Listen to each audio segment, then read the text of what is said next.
To remove the lamp, you need a flathead screwdriver. Press on this pin and pull the lamp out.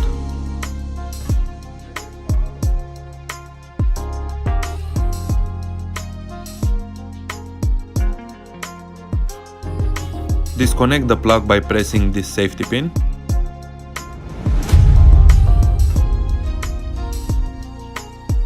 I installed some LED lamps.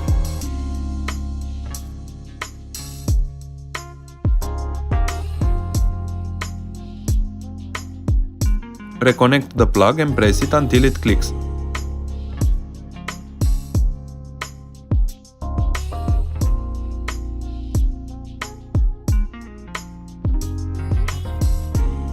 Place the lamp first on the left side and press it until it clicks.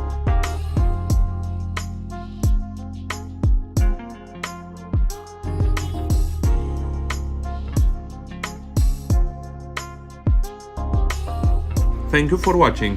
If it was useful, don't forget to hit like and subscribe buttons. If you have any questions, you can leave a comment below and I will try to answer all of you.